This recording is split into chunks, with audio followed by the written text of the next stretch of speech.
The name Rockefeller is synonymous with wealth. There are streets, buildings, colleges, organizations, estates, and historical sites, all with the Rockefeller name all over the world. One of those places in the world is Cleveland, Ohio. And as a kid, I used to play in his backyard. Literally. John D. Rockefeller, born in 1839, was an oil tycoon. His empire of crude was dubbed Standard Oil in 1870 and was based in Cleveland, Ohio.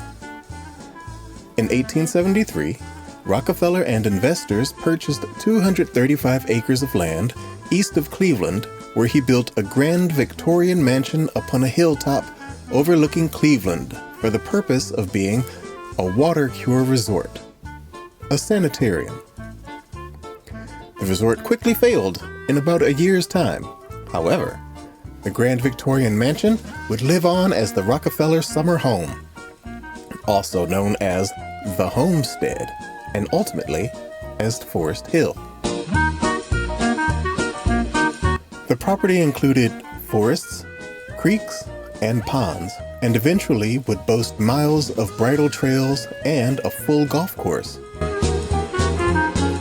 In 1914, things took a turn for the worse when Mrs. Rockefeller took ill during an extended stay at Forest Hill.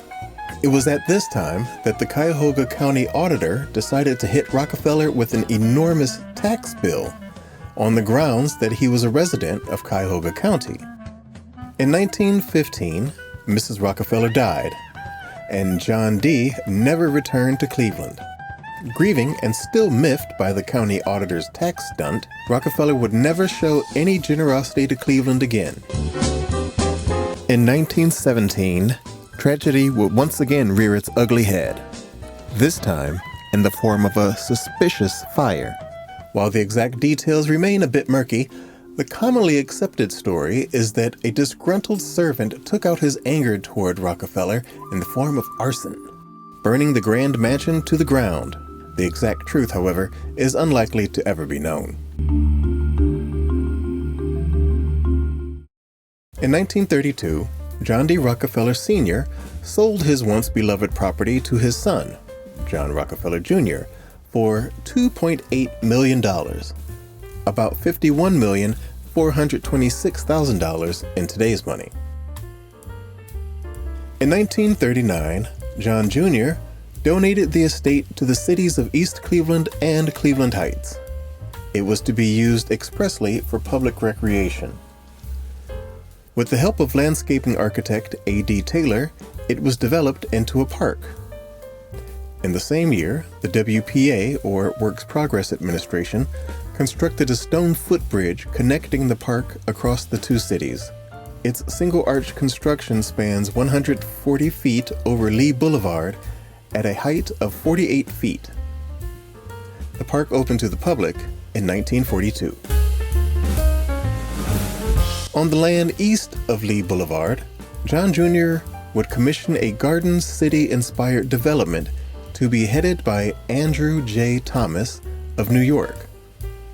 This Forest Hills subdivision, meant to resemble a French village, would be made of 81 French Norman-style homes, locally known to this day as Rockefeller Homes, as well as the Heights Rockefeller Building on Mayfield Boulevard.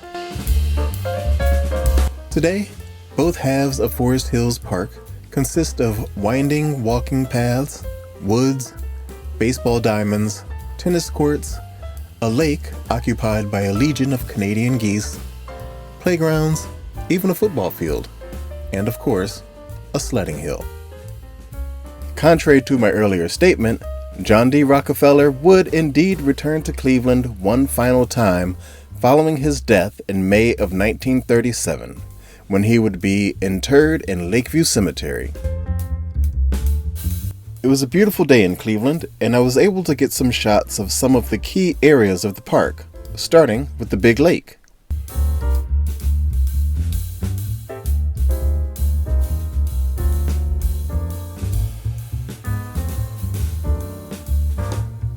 The building below is a picnic/gathering area with bathrooms that I'm sure haven't been accessible in decades. I was often told that this used to be the Rockefeller stable, but because of its location, I doubt that to be true. While researching this project, I thought that it could have been the gatehouse, but after finding original pictures of the gatehouse, I also doubt that to be true. It was probably built near when the footbridge was built by the WPA.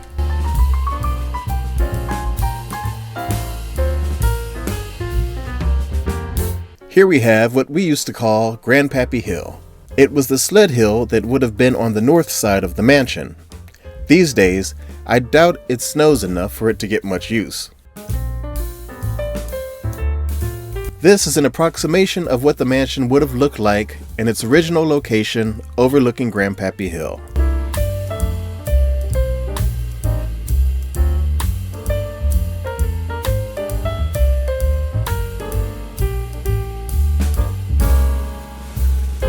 The footbridge still looks just as it did when it was built, save for the safety fence, as it spans the winding Lee Boulevard.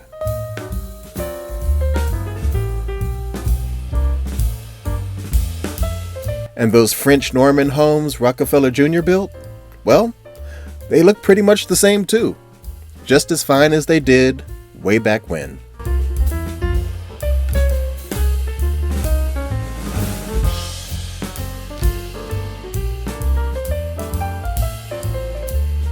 Well, folks, once again, it's been lovely having you here with me for this little dive into a bit of Cleveland history and a little peek into my youth. If you're new here, please subscribe to my channel, and if you have any memories of Forest Hill Park, I'd love to read about them in the comments section. Until next time.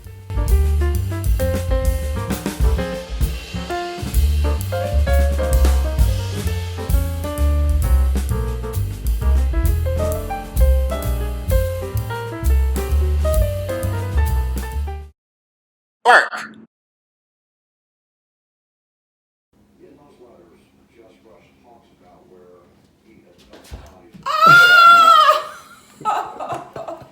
Supplies. Oh my god! Oh. I tricked you. Yes, you did. Happy Father's Day. I got it all on video. Yeah, happy Father's Day. We were just talking about I raised my kids and she raised you guys by herself.